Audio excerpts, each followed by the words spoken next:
అందరికీ నమస్కారం. నేను మీ డాక్టర్ మోనికా. ప్రీవియస్ వీడియోలో MRI, disc bulge, disc prolapse, sciatica అని వర్డ్స్ విని భయపడుతున్నారని చెప్పాను, గుర్తుందా? ప్రీవియస్ వీడియోలో ఇంకొక క్వశ్చన్ వదిలేసాం. మీ పెయిన్కి కారణం మీ ఎంఆర్ఐ రిపోర్టా?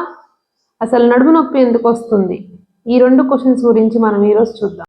చాలా మంది ఇలా అనుకుంటారు, ఎంఆర్ఐలో disc bulge, disc prolapse, spondylosis changes ఉన్నాయి కాబట్టి నాకు పెయిన్ వస్తుందని. నిజమే ఏంటంటే ఎంఆర్ఐలో చేంజెస్ ఉన్నాయి, దాని వల్లనే డెఫినెట్ గా పెయిన్ వస్తుందని చెప్పలేము. ఒక షాకింగ్ ఫ్యాక్ట్ చెప్తా వినండి. చాలా మందికి ఎంఆర్ఐలో disc bulge, disc prolapse, slip disc, spondylosis ఉంటాయి, కానీ వాళ్ళకి అసలు నడుము నొప్పి ఉండదు, కాళ్ళు లాగడం ఉండదు.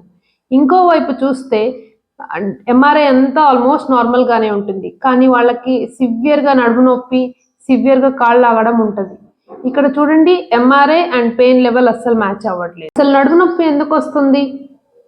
మన ఏజ్ ఎలా అయితే పెరుగుతుందో అదే విధంగా మన స్పైన్ కి కూడా ఏజ్ ఎఫెక్ట్ ఉంటుంది. We grow old, spine also starts aging. Age తో పాటు సెడెంటరీ లైఫ్ స్టైల్, మూవ్మెంట్ తగ్గడం, వీక్ మజిల్స్, రాంగ్ పోస్చర్స్ ఇవన్నీ కలిపి స్పైన్ ని స్టిఫ్ చేస్తాయి. స్పైన్ స్టిఫ్ అయితే చుట్టూ ఉన్న మజిల్స్ అన్ని వీక్ అయిపోతాయి. ఆ మజిల్స్ కి స్పైన్ సపోర్ట్ ఇవ్వదు. మజిల్స్ స్పైన్ ని సపోర్ట్ చేయకపోతే పెయిన్ స్టార్ట్ అవుతుంది. ఇది చాలా ఇంపార్టెంట్ పాయింట్. మన డైలీ లైఫ్ ని చూడండి.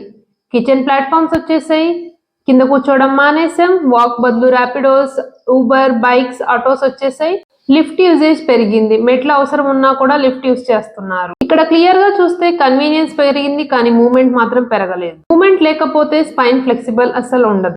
ఎంఆర్ఐ లో పెద్ద చేంజెస్ లేకపోయినా మీకు సివియర్ గా నడుము నొప్పి, కాళ్ళు లాగడం ఇవన్నీ ఉంటున్నాయి. అసలు ప్రాబ్లం ఎక్కడ స్టార్ట్ అవుతుంది?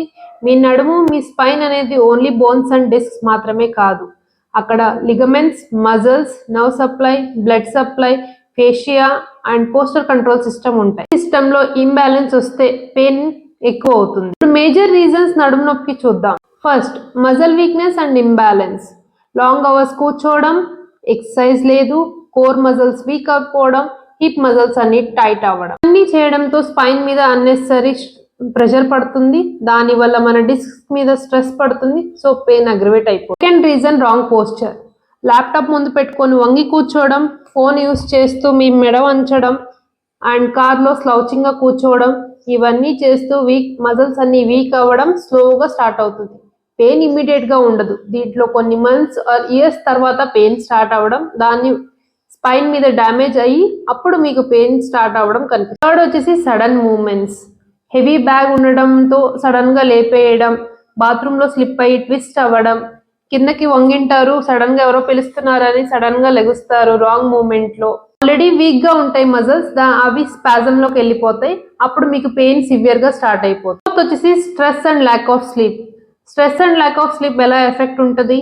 Mental stress, poor sleep, hormonal imbalance. పై 3 రీజన్స్ వల్ల బాడీలో ఉన్న మజిల్స్ రిలాక్స్ అవ్వవు. ఇంకొకటి వచ్చేసి బాడీ రిపేర్ అనేది డిస్టర్బ్ అవుతుంది, దాంతో క్రానిక్ పెయిన్ అగ్రవేట్ అయిపోతుంది. ఇప్పుడు సొల్యూషన్ ఏంటి? స్పైన్ ని ఫ్లెక్సిబుల్ చేయాలి, చుట్టూ ఉన్న మజిల్స్ ని స్ట్రెంథెన్ చేయాలి.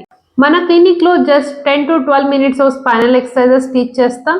దాంతో పాటు పిల్లో అండ్ మ్యాట్రెస్ కరెక్షన్ చేసుకుంటే, ఈ రెండు కరెక్ట్ గా చేస్తే మన స్పైన్ కి ప్రాపర్ సపోర్ట్ వస్తుంది. కొన్ని వీక్స్ లోనే మీరు మార్పులు చూడొచ్చు. మార్నింగ్ స్టిఫ్నెస్ తగ్గుతుంది, డైలీ యాక్టివిటీస్ ఈజీ అయిపోతాయి, ఇంటెన్సిటీ తగ్గుతుంది. ఇంకా క్లారిటీ కోసం వారాయి క్లినిక్ ని కాంటాక్ట్ చేయండి. ఇలాంటి కరెక్ట్ హెల్త్ గైడెన్స్ కోసం మా ఛానల్ ని ఫాలో అవ్వండి. Stay healthy, stay pain free.